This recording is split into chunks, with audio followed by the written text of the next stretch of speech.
जय हिंद बच्चों। आज हम लोग क्या पढ़ेंगे? हिंदी के अंतर्गत हिंदी साहित्यिक क्रियाकलाप पढ़ेंगे। Hindi literary activities.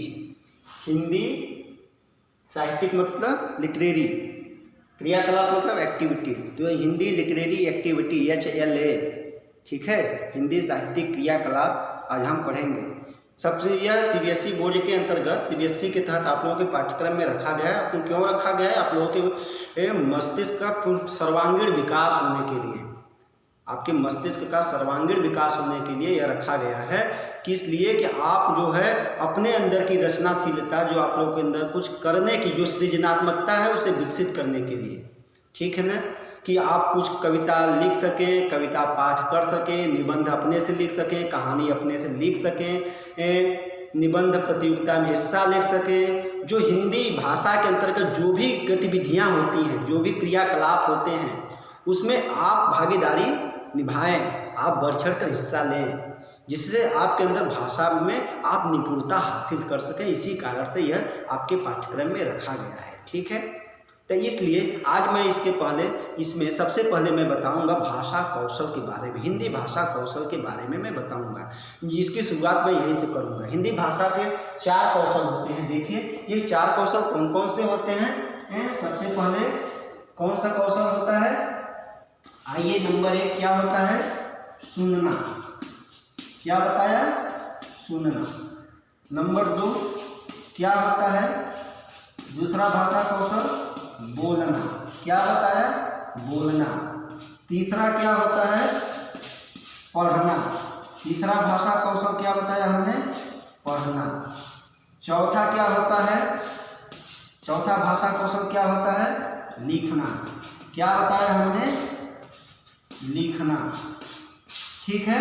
यह हिंदी भाषा के 4 कौशल होते हैं, ठीक है। हिंदी भाषा में महारत हासिल करने के लिए, हिंदी भाषा में निपुणता हासिल करने के लिए, उस हिंदी भाषा पर अपनी मजबूत पकड़ बनाने के लिए इन 4 कौशलों पर आपको ध्यान देना पड़ेगा। इन 4 बिंदुओं को आपके अंदर कला विकसित होनी चाहिए। अब देखिए, हिंदी एक ऐसी भाषा है जो जैसी बोली जाती है ठीक उसी प्रकार लिखी जाती है। यदि आप सुनने में गलती करते हैं, बोलने में गलती करते हैं, पढ़ने में गलती करते हैं, ध्यानपूर्वक नहीं पढ़ते हैं, गलत पढ़ते हैं, तो वैसा गलत लिखेंगे। हिंदी भाषा की सबसे बड़ी विशेषता है कि जैसा लोग बोलेंगे वैसा लिखेंगे। वो भाषा जैसी बोली जाती है वैसी लिखी जाती है। यह सबसे बड़ी हिंदी भाषा की यही सबसे बड़ी खासियत है। तो इस पर मजबूत पकड़ बनाने के लिए आइए मैं इस पर प्रकाश डालता हूँ, जो इस प्रकार है। देखिए, सुनना। सबसे पहले सुनना। देखिए, एक बच्चा जो होता है सुनता है। एक बच्चा क्या करता है? जन्म लेता है। जब वो बच्चा जन्म लेता है, पीछे तक हमारी आवाज़ जा रही है? ठीक है, अच्छी बात है। जब जा रही है तो ध्यानपूर्वक सुनिए। जब एक बच्चा जन्म लेता है तो क्या करता है? वो सबकी बातों को, घर में जो बड़े व्यक्ति होता है, बड़े भाई बहन माता पिता, सबकी बातों को ध्यानपूर्वक सुनता है। फिर उसके बाद वो समझता है, समझने का कोशिश करता है, फिर उसके बाद बोलने का प्रयास करता है। तो इसीलिए कहा जा रहा है कि सुनना। आप लोगों को भी सुनना चाहिए। लेखक जो है, महान शिक्षाविद, महान साहित्यकारों ने कहा है, एक अच्छा वक्ता होने से पहले एक अच्छा श्रोता बनना पड़ेगा। एक अच्छा वक्ता बनने से पहले एक अच्छा श्रोता बनना पड़ेगा। वक्ता मतलब बोलने वाला, श्रोता मतलब सुनने वाला। एक अच्छा वक्ता वही हो सकता है, एक अच्छा बोलने वाला वही हो सकता है जो एक अच्छा पहले धैर्य धारण करके सुनने वाला होगा, श्रोता होगा। इसीलिए आप सभी लोगों को जब पढ़ाया लिखाया जाता है, जब कोई कुछ बताता है, तो सबसे पहले ध्यानपूर्वक, धैर्यपूर्वक सुनिए। कैसे सुनिए? एकाग्रचित होकर, एकदम तन और मन से। यह नहीं कि बैठे क्लास में है, मन आपका घर लगा हुआ है, मन कहीं बाहर है, ऐसे नहीं होगा पढ़ाई, ठीक है। काकचेष्टा बकोध्यानम स्वान निद्रा तथैश्च अल्पहारी गृह त्यागी विद्यार्थी पंच लक्षणम। विद्यार्थियों के लिए जो कही गई ये 5 बातें हैं, आज भी यथार्थ है। काकचेष्टा, आपका ध्यान, आपका अंदर वह चालाकी, चतुराई, बुद्धिमानी कौवे जैसा होना चाहिए। बकोध्यान, बगुले जैसा ध्यान होना चाहिए। कक्षा में बगुले जैसा ध्यान, एकाग्रचित एकदम। स्वान निद्रा, स्वान मतलब कुत्ता, कुत्ते जैसा नींद होना चाहिए। नहीं कि सो गए तो एकदम सोते रह गए, नहीं। देखते कुत्ता जाता है तो कुत्ता सोया रहता है, बगल से कोई जाता है, कोई कितना ही पैर दबा कर जाता है, उसको पता चल जाता है, वो जाग जाता है। उस तरह से आपको पढ़ने की चिंता होनी चाहिए। अल्पाहारी, थोड़ा भोजन करना चाहिए, थोड़ा सा पेट भर से कम करना चाहिए। ये नहीं कि पेट के एकदम ऊपर से कर लिए, नहीं। गृह त्यागी, घर से तो सभी लोग बाहर पढ़ने के लिए जाते ही हैं, स्कूल में जाते ही हैं, वो तो ठीक है, लेकिन गृह त्यागी से मतलब है कि स्कूल में, क्लास में जब आप बैठते, कक्षाओं में बैठते हैं, तो आप तन और मन से बैठिए, एकाग्रचित होकर। आपके मन में घर की बातें न आए, वो मतलब उस समय त्याग दीजिए घर की बातों को, आसपास की बातों को। महामना मदन मोहन मालवीय जी ने कहा है, विद्यार्थियों के लिए कहा है, अपने विद्यार्थियों के लिए उन्होंने कहा है कि विद्यार्थी को पढ़ते समय संसार की बातों को, संसार को एक तरफ रख देना चाहिए और पुस्तक में लिखी हुई लेखक की विचारधारा में डूब जानी चाहिए। तभी वह लेखक के भाव, लेखक के विचार समझ में आएंगे। तो इसलिए सबसे पहले आप लोगों को अपने अंदर सुनने की कला विकसित करनी पड़ेगी। ठीक है, आइए मैं दूसरा जो बताता हूँ। दूसरा कौशल क्या है? बोलना। अब देखिए, वह बच्चा जब क्या करता है, बड़ा होता है, जैसे जैसे उसके मस्तिष्क का विकास होता है तो बोलना शुरू करता है। सुनने के बाद वो क्या करता है? बोलता है, बोलने का प्रयास करता है। तो जैसे रोटी को वह ओटी बोलता है, रोटी नहीं करता है। तो लोग बार बार कहते हैं, बताते हैं, उसको याद धराते हैं, अभ्यास कराते हैं। घर में बड़े व्यक्ति जो भी बड़ा होता है तो धीरे धीरे अभ्यास से वो रोटी करने लगता है। पानी को पानी नहीं बोलता हुआ मानी बोलता है, मानी। तो लोग बार बार उसे पानी याद दिलाते हैं, तब वो पानी बोलता है। इतना ही नहीं, दूध को दूध नहीं कहता, ऊध कहता है। तो लोग बार बार उसे बताते तो वो दूध कहना सीखता है। कहने का तात्पर्य कि उसको बार बार लोग याद जताते हैं और बताते हैं, तब वह कहीं ना कहीं वह अभ्यास से शुद्ध बोलना सीखता है। ठीक उसी प्रकार से आप लोगों को अभ्यास के द्वारा बोलना आएगा। अब बोलने की कला यदि आपके अंदर विकसित नहीं है तो कहाँ कैसे बोलना है, कहाँ कम बोलना है, क्या बोलना है, क्या नहीं बोलना है, अपनी बातों को कैसे रखनी है। मान लीजिए कोई भाषण प्रतियोगिता हो रहा है, उसमें आपको बोलना है। अब उसमें आप उसकी शुरुआत कैसे करेंगे, कहाँ से करेंगे, अपने विषय वस्तु को कैसे रखेंगे, उसका समापन कैसे करेंगे, उसमें उचित अवरोह आरोह है कि नहीं है। यदि आपके अंदर यह ध्यान नहीं है, यह कला विकसित नहीं है, तो आप उसमें महारत हासिल नहीं कर पाएंगे। उस प्रतियोगिता को, भाषण प्रतियोगिता को, कहानी प्रतियोगिता को आप जीत नहीं पाएंगे। वह पुरस्कार, यदि वह कौशल आपके अंदर है, आप विकसित हैं, आप विकसित कर लेते हैं, तो आप वह पुरस्कार आपके नाम होगा। इतना नहीं, जैसे आप बाहर मंच पर निकलेंगे, उस सभा में लोगों को मुख पर आपकी चर्चाएं होंगी, लोगों के मन मस्तिष्क पर आपका गुणगान होगा, आपका नाम रोशन होता है। इसी तरह से लोगों का नाम रोशन होता है। ठीक है, तो इसलिए बोलने की कला आपको अभ्यास के द्वारा आएगा। यह भाषा एक ऐसी चीज है, हमारी हिंदी भाषा, कि यह जीवन जीने की कला सिखाती है। समाज में उठना बैठना, यह भाषा के द्वारा ही तो सीखते हैं। भाषा क्या करती है? जीवन प्रदान करती है लोगों को, संवाद का माध्यम है। अपनी बातों को कैसे प्रभावशाली ढंग से रख सकते हैं दूसरों के माध्यम, ये भाषा हमें सिखाती है, हिंदी भाषा। देखिए तीसरा क्या है कौशल? पढ़ना।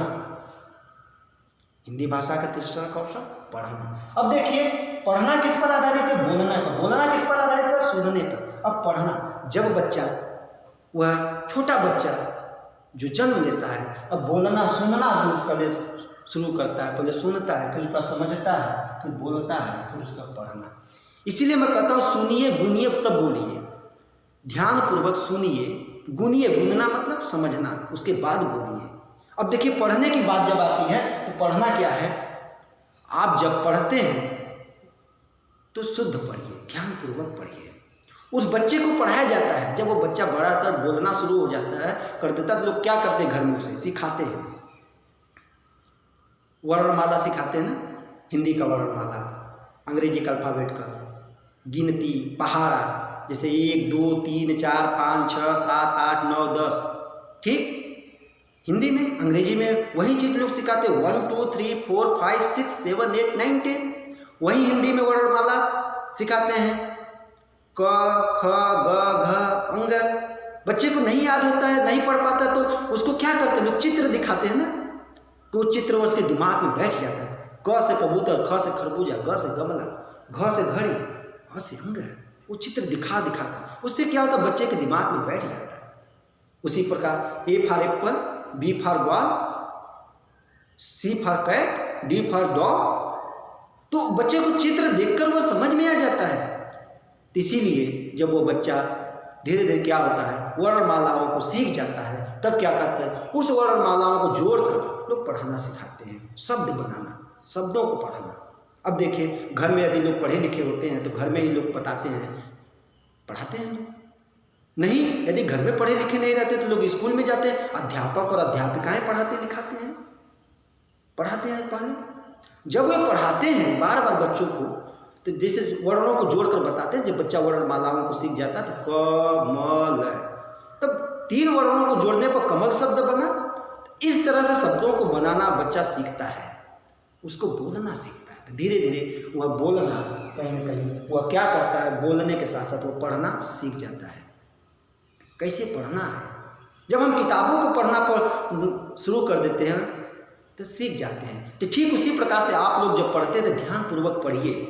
मान लीजिए कहीं कविता पाठ करना है, कोई स्कूल आप क्लास में आपको मैं पढ़वाता हूँ, तब देखते कितना गलत आप पढ़ते हैं। कहाँ उचित अवरोह का ध्यान देना पड़ेगा, कहाँ उतार चढ़ाव है, उतार चढ़ाव का ध्यान देना पड़ेगा। तो जब ध्यानपूर्वक पढ़ेंगे, कहाँ मात्राओं को ध्यान देना पड़ेगा, कहाँ छोटी मात्रा, कहाँ बड़ी मात्रा, कहाँ आ है, कहाँ ई है, कहाँ ई है, कहाँ ई है, बिंदी कहाँ लगा, कहाँ एक वचन है, कहाँ बहुवचन है, कहाँ रुकना चाहिए, खड़ी पाई दिया हुआ है।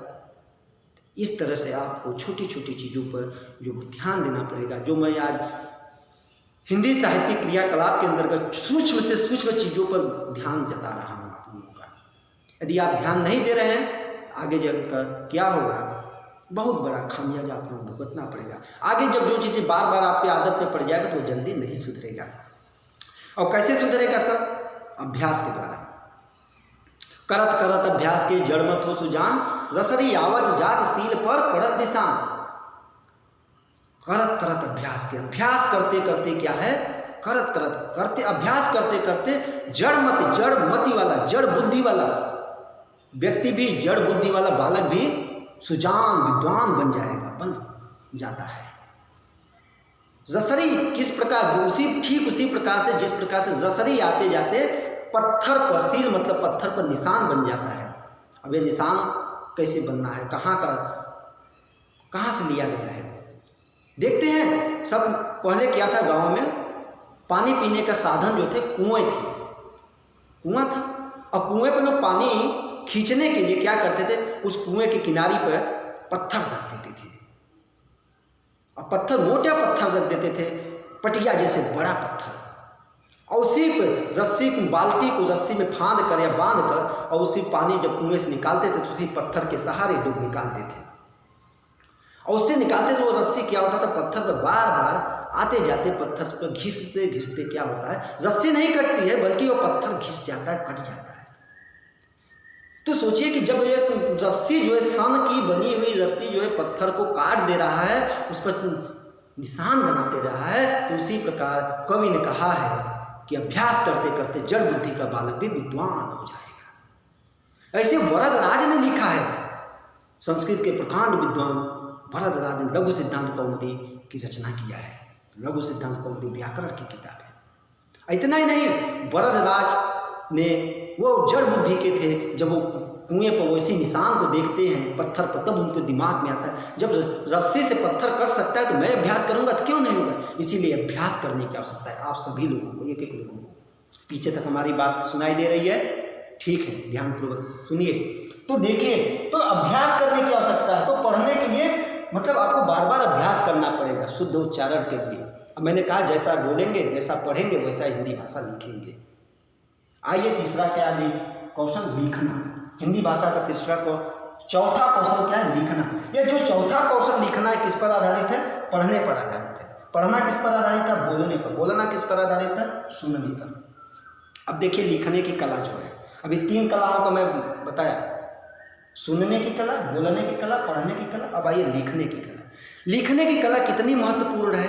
अब देखिए, जब वो बच्चा पढ़ना सीख जाता है तो लोग देखते हैं कि अब तो बच्चा पढ़ना सीख गया, वो छोटा बच्चा अब जा रहा है स्कूल में, यूकेजी में उसका नाम लिखा दिया गया, स्कूल जा रहा है।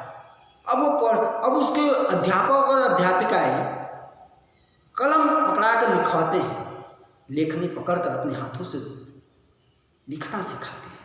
घर में बड़े भाई बहन माता पिता सिखाते हैं। यदि घर में लोग नहीं पढ़े लिखे रहते हैं तो स्कूल में अध्यापक और अध्यापिकाएं सिखाते हैं। तो बच्चा लिखना कि सही लिख रहा है कि गलत लिख रहा है, लेकिन वो गलत लिखता है, लिख नहीं पाता है, लेकिन बार बार अभ्यास करता है। अभ्यास करते करते वो लिखना भी सीख जाता है। अब देखिए, अब आप लोग तो लिखना सीख गए, लेकिन लिखने के सीखने के साथ वो कला भी आप लोगों के अंदर विकसित नहीं है। अब छठी में आ गए हैं लोग, आप लोग क लिखते हैं, 7वीं में देखते हैं क लिखते हैं, 8वीं में बच्चे क लिखते हैं, जैसे लगता है फ लिखा हुआ है। तो लिखते हैं तो लगता है व लिखा हुआ है, प लिखते हैं तो लगता है मूर्धन्य स लिखा है। तो यह क्या है? यह लिखने की कला है। आप शुद्ध सही लिखिए ना, साफ साफ लिखिए। जैसे किताबों में एकदम स्वच्छ साफ चुन कर लिखा रहता है, वैसे आप लोग भी स्वच्छ चुन कर लिखिए। छठी 7वीं 8वीं 9वीं 10वीं में लोग चले जाते हैं, लेकिन लिखने की कला नहीं पता रहती है। लिखना हमेशा वैसा चाहिए कि दूसरा व्यक्ति पढ़े, यह नहीं कि हम ही लिखे तो हम ही पढ़ें, इसका कोई मतलब नहीं, कोई आपका ऊर्जा आपका मेहनत सब बेकार है।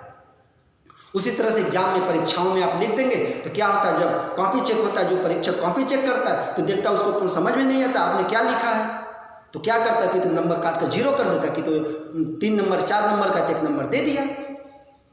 इसीलिए जब लिखिए तो इतना साफ और स्वच्छ लिखिए, एक व्यक्ति ने 100 व्यक्ति, एक विद्यार्थी ने 100 विद्यार्थी पढ़े तभी आपका वह लेखन शैली बढ़ गई। इतना साफ सुथरा लिखना चाहिए, और साफ सुथरा साफ और स्वच्छता का ध्यान के साथ साथ इतना अच्छे राइटिंग में लिखनी चाहिए, अच्छी राइटिंग में, इसके साथ साथ शुद्ध लिखना चाहिए।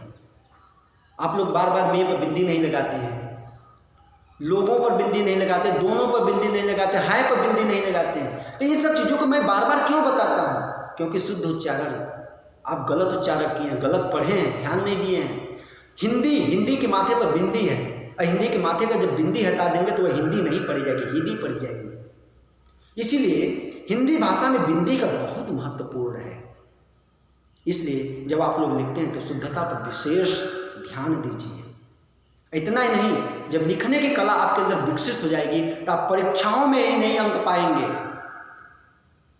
बल्कि आप किसी भी निबंध प्रतियोगिता में जाएंगे तो वहाँ भी आप वह पुरस्कार आप हासिल करके लेकर आएंगे।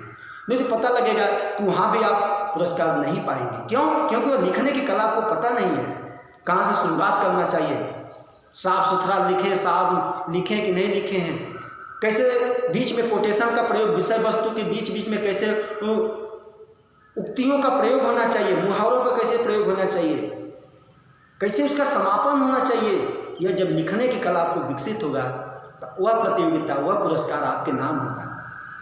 तो इसलिए लिखने की कला अपने आप में महत्वपूर्ण कला है। इतना ही नहीं, आप अभी नहीं सुधारेंगे, आप सभी लोग अभी 6वीं में 7वीं में 8वीं में अब चले आ रहे हैं, बच्चे 9वीं 10वीं में चले जाते हैं, उनको पता नहीं रहता है। लेकिन जैसे आप बोर्ड की परीक्षा में गए, 11वीं 10वीं में और 12वीं में जब गए, तो जब बोर्ड की परीक्षा में जाते हैं, जब आप साफ सुथरा नहीं लिखे हैं तो क्या होगा?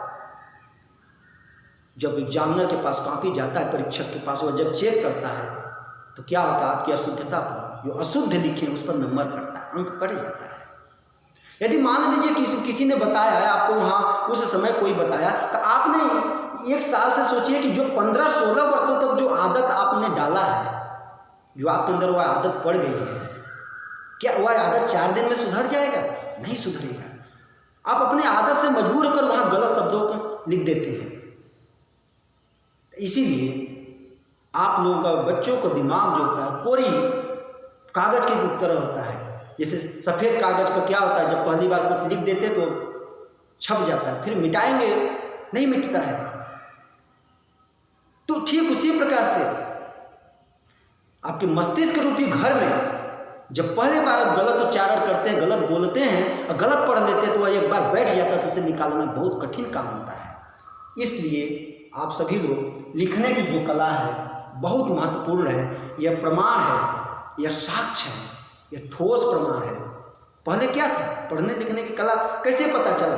भाई पहले लिपि तो आई, जो लिखने की लिपि रही, ताम्र पत्रों पर, शिलालेखों पर, ये सब लिखा हुआ मिला ना, तब हमको पता चला कि वो ये भाषा है। उसको लोगों को पढ़ना विकसित किया, समझा। ये जब आप अपनी बातों को, मान लीजिए किसी के पास समय नहीं सुनने का, तो आप अपनी बातों को उसके तक कैसे पहुंचाएंगे? लिख कर ही तो पहुंचाएंगे। तो वह आपके लिखने की कला होगी, वह आप में शब्दों की कला होगी, तो आप अपनी बातों को मनवा लेंगे, अपनी बातों को उसके सामने प्रस्तुत कर देंगे। यह लिखने का क्या है? कला है। तो इसलिए जो हम हिंदी साहित्यिक क्रियाकलाप, हिंदी लिटरेरी एक्टिविटीज़ के अंतर्गत जो हमने भाषा के 4 कौशलों पर अपनी बातें रखा हूँ, प्रकाश डाला हूँ, आप उसको ध्यानपूर्वक देखिए, ध्यानपूर्वक समझिए और अभी से अपने अंदर सुधार लाइए। यदि अभी सुधार चाहते हैं, आप लोग सुधार लाते हैं, तो आप हिंदी भाषा में निपुणता हासिल कर लेंगे, हिंदी भाषा को मजबूत पकड़ बना लेंगे। और जानते हैं, भाषा जो होता है समाज में जीने की कला सिखाती है। भाषा क्या होता है? समाज में जीने की कला सिखाती है, अपनी बातों को रखने की, अपनी विद्वता को पहचान कराने की, ये भाषा ही करती है, न कि आपका कुछ और साइंस करता है। भाषा का साइंस से बहुत बड़ा संबंध है। यदि भाषा नहीं रहती तो साइंस प्रस्तुतिकरण कैसे हो पाता, एक दूसरे तक आप पहुंचाते कैसे? ये भाषा की कला है। तो इसलिए आप यह ध्यान दीजिए कि जो हम हिंदी भाषा में 4 कौशलों को प्रकाश डाले हैं, सुनना, बोलना, पढ़ना, लिखना, इन सबको आप सीख लीजिए, समझ लीजिए। पहले बोलने की कला विकसित करिए, फिर सुनने की कला, फिर बोलने की कला, फिर पढ़ने की कला, फिर लिखने की कला। इन चारों बिंदुओं पर आप पकड़ बना लेते हैं तो आप हिंदी भाषा में अपने आप मजबूत पकड़ बना लेंगे। और फिर बाद में जैसे जैसे बड़े होते जाएंगे, आपको क्या होगा? परिश्रम कम करना पड़ेगा। अब जब भी कोई भी भाषा, हिंदी भाषा पढ़ेंगे, हिंदी की साहित्यिक किताबें पढ़ेंगे, तो सिर्फ आपको समझना पड़ेगा, और समझ कर क्या करेंगे? आप जाकर लिख देंगे, अपनी बातों को रख देंगे अच्छे तरीके से। जब आप पढ़े लिखे रहेंगे तभी तो अपनी बातों को आपके मस्तिष्क में वह अपने आप में उभर कर सामने आएगी। इसीलिए ये सब जो मैंने बताया, इस पर आप लोग ध्यान दीजिएगा। आज मैं क्लास यहीं पर समाप्त करता हूँ। हाँ, यदि आप लोगों को यह अच्छा लगा है, समझ में आया है, तो आप लोग लाइक और सब्सक्राइब जरूर करिएगा। इसलिए सब्सक्राइब करिएगा कि अगला वीडियो भविष्य में मैं बनाता हूँ तो आप लोगों तक पहुँच सके। आप लोग मैं न भेजूँ तब भी आप वह अपने आप देख लीजिए, इसलिए सब्सक्राइब करिएगा। हाँ, जो चीज़ें नहीं समझ में आएगा उसे कमेंट बॉक्स में जाकर लिखिएगा, ठीक है? और इसको याद करने का सूत्र क्या है? सबपल। क्या? सबपल। यह एक सूत्र है। आप इसको स से क्या हो जाएगा? सुनना, ब से बोलना, प से पढ़ना, ल से लिखना। यह चीज़ें आप ध्यान रखिएगा, ठीक है? मैं इसी के साथ क्लास समाप्त करता हूँ। जय हिंद।